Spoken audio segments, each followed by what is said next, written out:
Dans cette vidéo, on va se rendre compte que les laits infantiles peuvent contenir énormément d'ingrédients, dont certains plutôt étranges, comme l'huile de poisson ou l'huile de palme, et on va essayer de savoir si ces produits ne seraient pas dangereux pour la santé des bébés.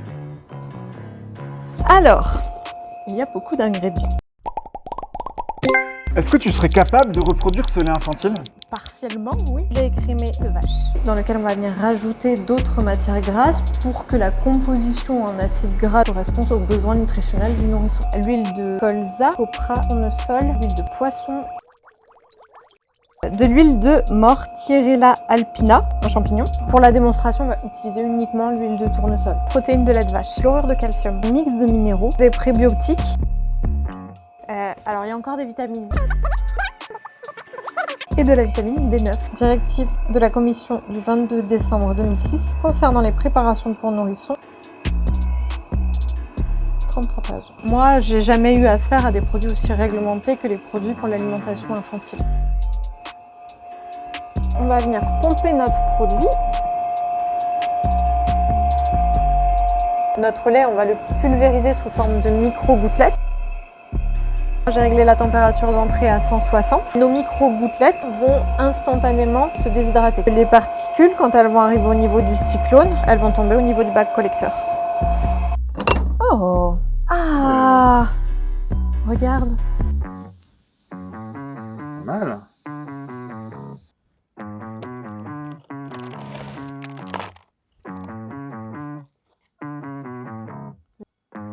Ça, c'est le calispa premier âge.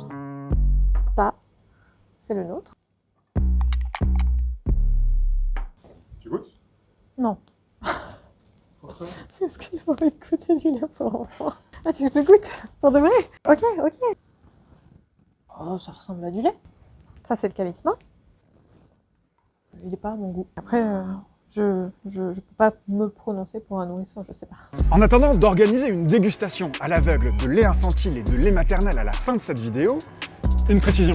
En 2018, Lactalis, premier groupe laitier mondial, s'est retrouvé au cœur d'un scandale de lait infantile contaminé à la salmonelle qui aurait intoxiqué plusieurs dizaines de nourrissons. Même si le procès n'a pas encore eu lieu, on aurait pu s'attendre à ce que les producteurs de lait infantile aient envie, dans ce reportage, de montrer à quel point leurs produits respectaient les normes sanitaires.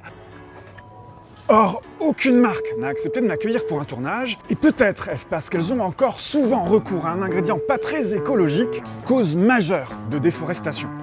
Si tu regardes la liste des ingrédients, tu vois qu'il y a de l'huile de palme. L'huile de palme contient principalement de l'acide palmitique, qui est le principal acide gras qui est présent dans le lait maternel. Mais d'un point de vue éthique et environnemental, il y a beaucoup de questions qui expliquent pourquoi beaucoup d'entreprises insistent sur le fait de ne pas mettre d'huile de palme dans leurs produits. Le revers de la médaille, c'est qu'il faut absolument trouver un mélange d'huile qui permette de s'approcher au maximum de la composition. L'huile de poisson, ça sert à quoi? Et ben c'est là où on trouve le DHA. C'est un acide gras qui est très dur à trouver dans la nature et qu'on trouve principalement dans les poissons gras et qui est particulièrement important pour le développement cérébral et nerveux. Le lait infantile a un goût standardisé, plutôt sucré par la présence de lactose, alors que le lait maternel va beaucoup varier. Avec la modification du goût du lait, on va pouvoir préparer l'enfant à la diversification alimentaire.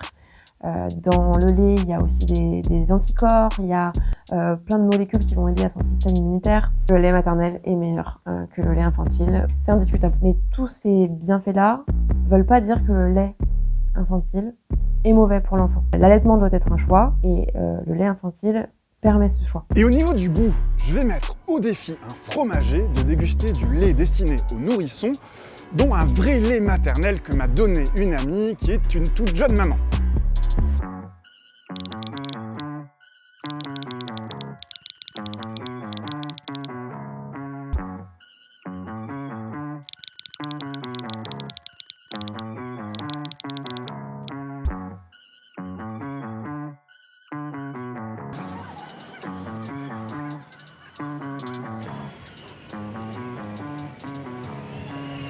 Salut Pierre. Salut. Faut que je te prévienne, parmi les 4 produits que je vais te faire goûter, il y en a un qui ne se vend pas parce que c'est du vrai lait maternel. Chouette, ça me remplit pas de joie, mais on y va.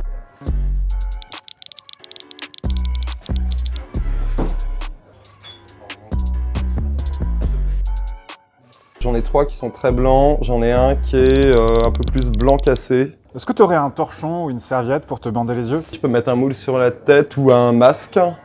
Ok.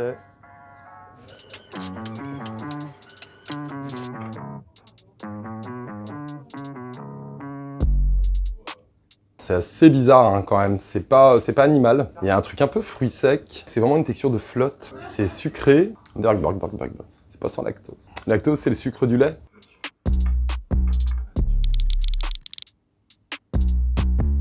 Ah ouais, alors non, alors là c'est dégueulasse. Et là, il y a un truc très animal. Ah, ça c'est pas bon. Ah. C'est des arômes un peu chelous, quoi. Un peu vêtements sales quand même. Je sais pas si ça se vend ça, mais faut arrêter. Numéro 3. C'est hyper bizarre ce que tu me fais boire. Là, on retrouve un peu ce qu'on a vu sur le premier. Ça goûte tournesol. Ouais, si, ça goûte de graines de tournesol. Encore du sucre, encore de la flotte.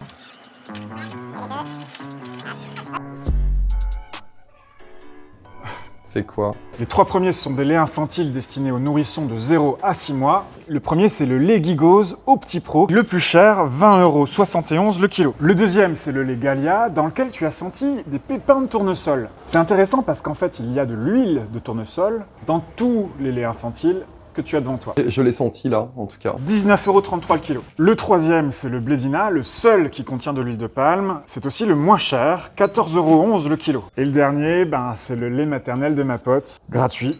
Je sais pas ce qu'elle a mangé hier et qu'on retrouve dans le goût du lait, mais apparemment c'était pas bon. Il n'y a rien à voir en termes de goût et même de texture. Moi, un truc que j'ai vu de très générationnel. Pour ma maman, le lait en poudre, ça a été l'occasion de nous élever, de répartir les tâches avec mon père, de se libérer un peu de l'astreinte de l'allaitement, alors que pour ma frangine, qui a mon âge aujourd'hui, ça a été la révolution pour elle d'allaiter. Donc moi, c'est vraiment ces deux univers que je juge pas parce que je sais qu'ils marchent et que chacun a ses bonnes raisons. Excuse-moi, je me fais toujours à l'idée du lait de ta copine. À bientôt. À bientôt. 3 choses à retenir. C'est vrai qu'il n'y a pas de risque sanitaire zéro concernant les laits infantiles, mais leur production est très scrupuleusement réglementée et contrôlée. Cela dit, si vous le pouvez et si vous le voulez, le meilleur choix pour nourrir son bébé, ça reste le lait maternel.